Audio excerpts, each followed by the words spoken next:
वंदे मातरम।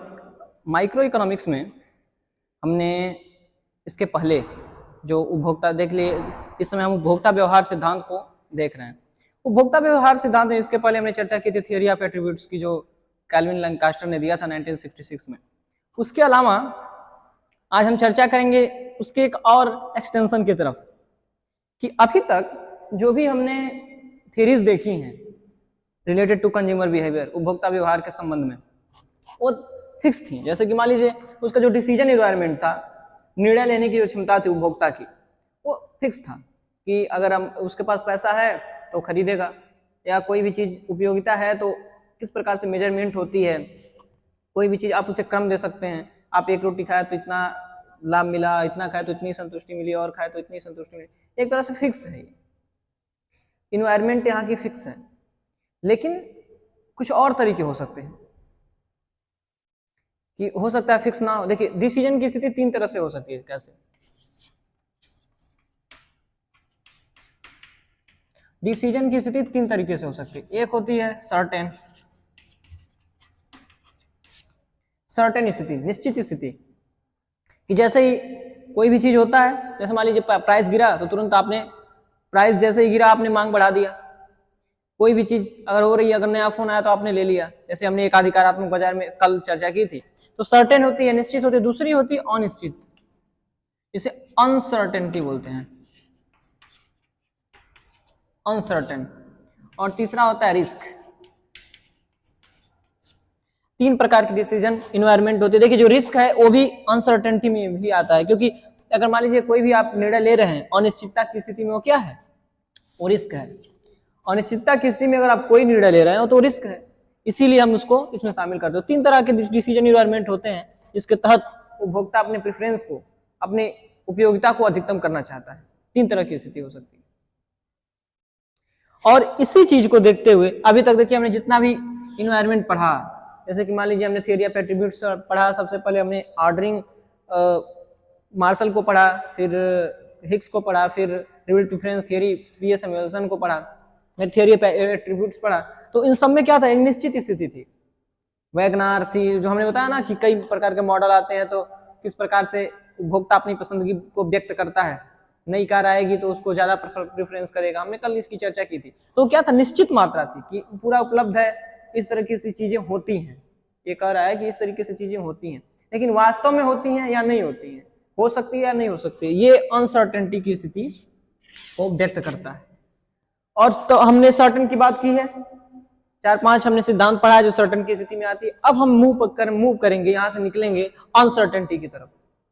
किस प्रकार से अनसर्टेनिटी को लेके थियरीज आई, इसके संबंध में एक स्विट्जरलैंड के गणितीय अर्थशास्त्री थे, मैथमेटिकल इकोनॉमिस्ट ऑफ स्विट्जरलैंड के थे, और उन्होंने इसके संबंध में कुछ कहा। वो अपने अल्प प्रवास के दौरान, जैसे एक तरह से था घूमने के दौरान, आप समझ लीजिए, मान लीजिए कोई भी अर्थशास्त्री है तो उसका भी तो मन है घूमने के लिए, टूर करने के लिए, एंजॉय करने के लिए। तो अल्प प्रवास के दौरान, घूमने के दौरान 1932 की बात है, वो सेंट पीटर्सबर्ग गए थे, रूस।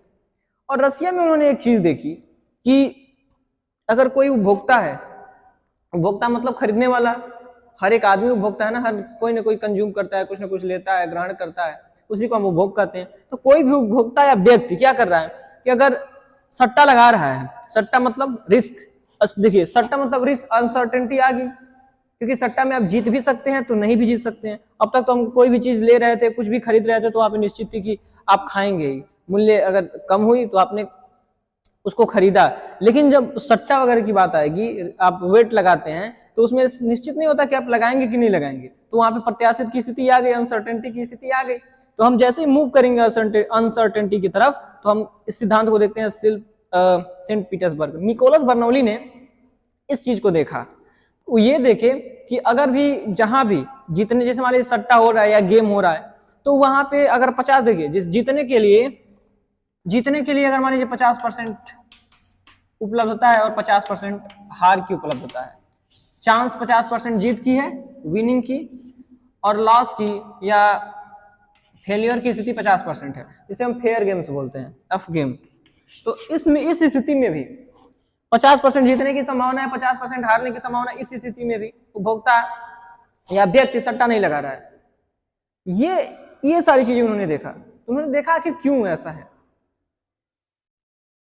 वो अभी सोच रहे थे इस पे उन्होंने चर्चा की, फिर शोध किया। चूंकि वो गणितीय अर्थशास्त्री थे, उन्होंने बार बार इसको देखा और इन सारी चीजों को इनको अच्छा नहीं लगा। ये सारी चीजें देख के वो उनके विचार आया कि क्या कर सकते हैं, इसमें कैसे सुधार, आखिर ये क्यों हो रहा है।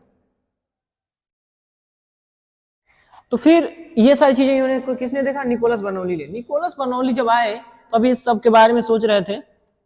50% जीत की स्थिति है, 50% विनिंग की स्थिति, लेकिन इसको समझा नहीं पाए वो कि आखिर क्यों हो रही कोई सारी चीजें। अगर मान लीजिए जीतने और हारने की स्थिति में इस तरह से अगर परिवर्तन है तो क्यों हो रहा है।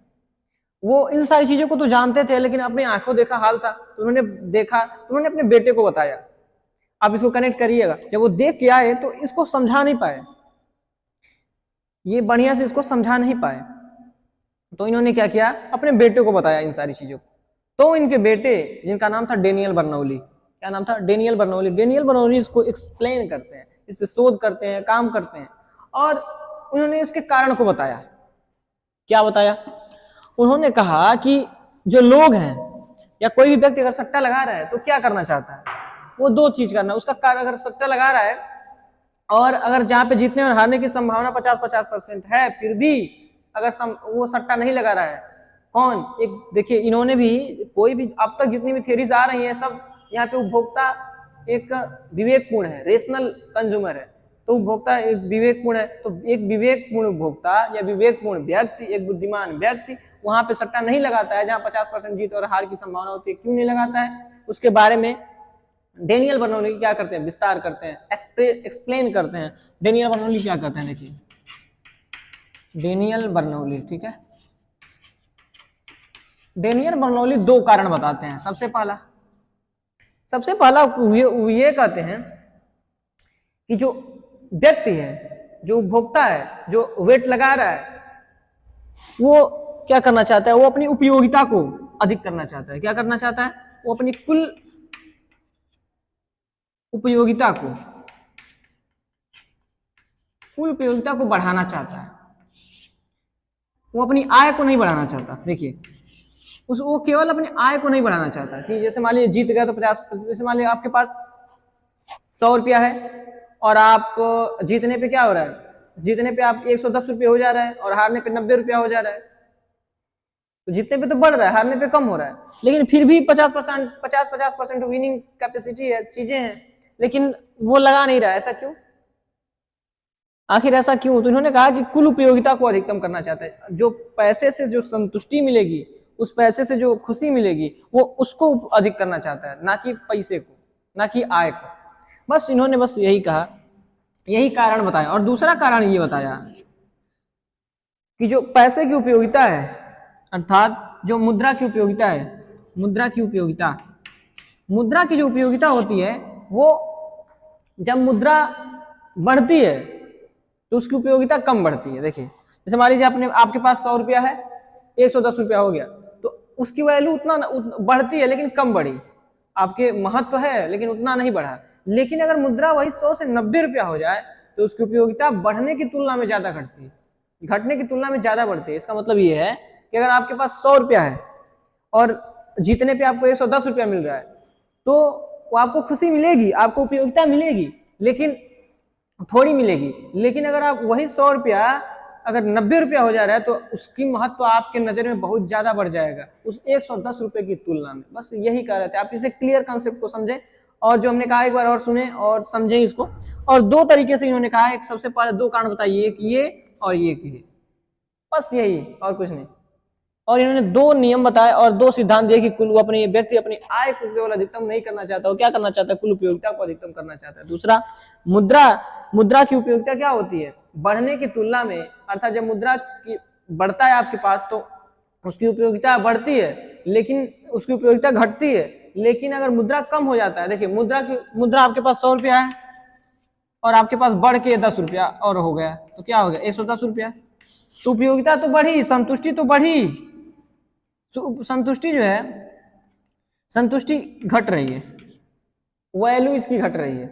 कैसे घट रही है, एग्जाम्पल, मान लीजिए आपके पास 500 रुपया है, 10 रुपया है, 10 रुपया है तो आप जल्दी खर्च नहीं करना चाहेंगे, आपने रास्ते में गए, कुछ मिठाई उठाई मिल गया, जैसे मान लिया घर से निकले, आपके पॉकेट में 10 रुपया है, लेकिन आप उसको खर्च नहीं करना चाहेंगे क्योंकि 10 रुपया है, अगर खत्म हो जाएगा तो फिर क्या करेंगे, फिर अगर कोई जरूरत पड़ जाए तो क्या करेंगे।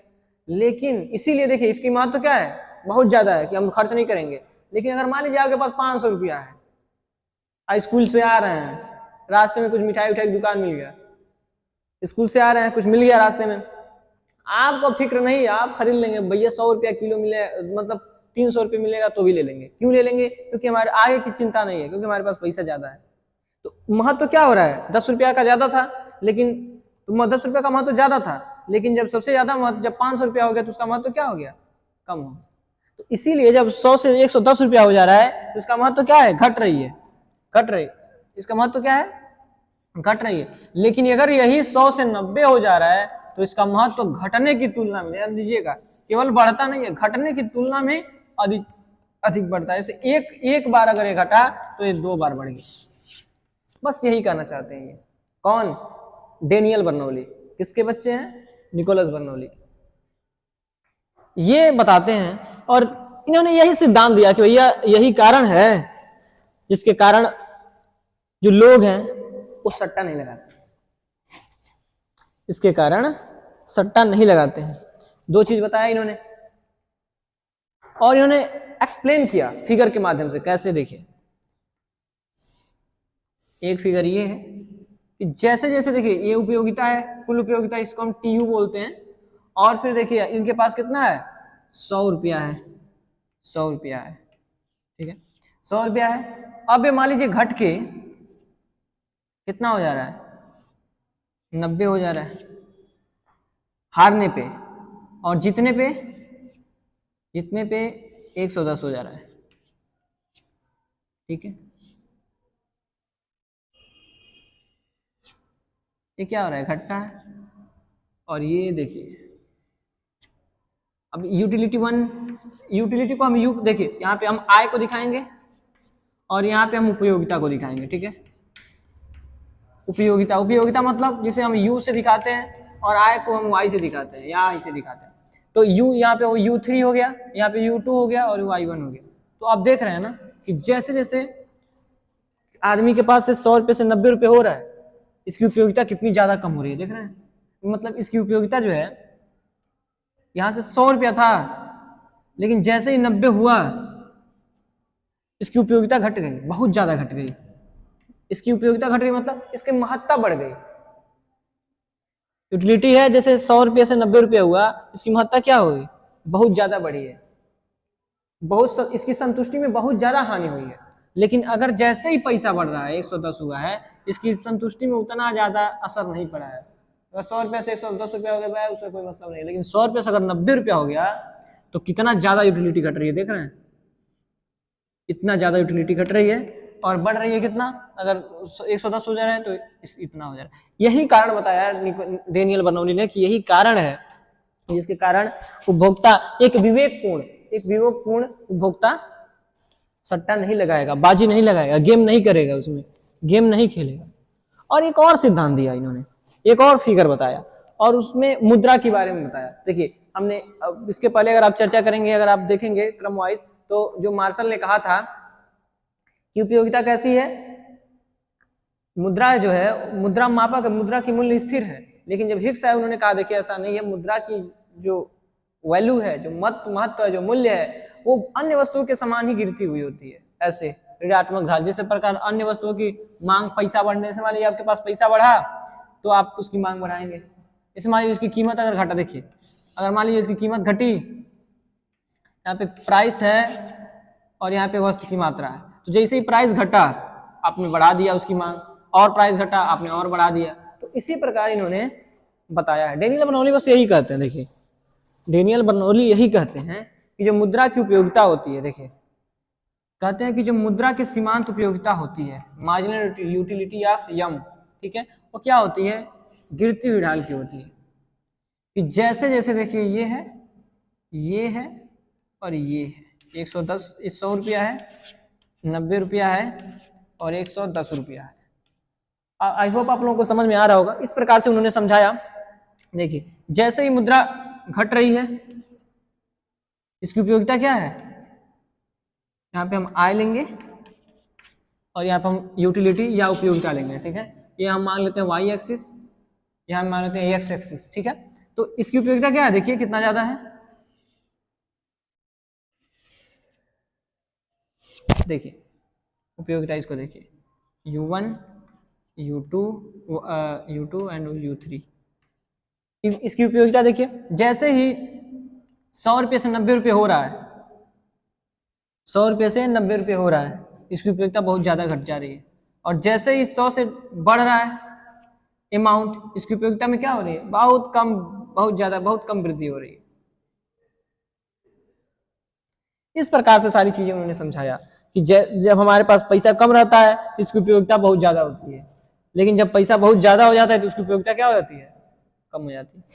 90 रुपया है तो इतना उपयोगिता है, 100 रुपया है तो उससे कम है, 110 है तो बहुत कम होगा, तो उपयोगिता क्या आ रही है, घट रही है। इनके कहने का मतलब ये है कि जैसे जैसे हमारे पास पैसे बढ़ता है उसकी महत्ता घटती जाती है। इनके कहने का मतलब बस यही है। इन्हीं सारी चीजों को इन्होंने समझाया है मार्जिनल यूटिलिटी ऑफ यम के माध्यम से, इन्होंने जो फिगर बनाया है। इसके अलावा एक और पॉइंट देते हैं, ये जिसको हम डिस्कस कर ले रहे हैं, एक और पॉइंट देते हैं। पहला तो था, सबसे पहला क्या बताया इन्होंने, कहा कि जो उपभोक्ता है वो 50-50% अगर जीत हार की संभावना है तो भी तो वेट नहीं लगाएगा। क्यों नहीं लगाएगा, हमने बताया है कि उसकी उपयोगिता क्या होती है, बढ़ने पे उसकी उपयोगिता बढ़ती, बहुत कम घटती है। जैसे मान लीजिए मुद्रा आपके पास 100 रुपया है तो उसकी महत्ता अगर 110 हो रही तो बहुत कम बढ़ रही है, लेकिन अगर घट रहा है तो उसकी महत्ता बहुत ज्यादा बढ़ जा रही है। अगर पैसा घट रही है तो उसकी महत्ता बढ़ रही है। देखिए उसकी उपयोगिता जो है उसमें जो नीचे की तरफ ढलान दिखा रहा है, ये जैसे मान लीजिए 100 रुपया है और 100 से 90 रुपया हो गया तो इसकी उपयोगिता क्या है, बढ़ रही है। क्यों बढ़ रही है, क्योंकि इसकी महत्ता बढ़ रही है। महत्ता क्यों बढ़ रही है, इसलिए बढ़ रही है कि अगर आपके पास कम पैसा है तो आप कम खर्च करना चाहेंगे, आगे के लिए आप सोचेंगे ज्यादा कि अगर कोई बात हो जाए तो हम कैसे इसको चलाएंगे, तो आप बहुत कम खर्च करेंगे, बहुत फूक फूक के आप उसको खर्च करेंगे। लेकिन अगर ज्यादा है तो उसकी उपयोगिता बहुत कम हो जाती है। क्यों हो जाती है, क्योंकि आपको बेफिक्र हो जाते हैं उसके लिए, आप उसको खर्च करने के लिए तैयार होते हैं, उसकी महत्ता इसीलिए कम हो जाती है।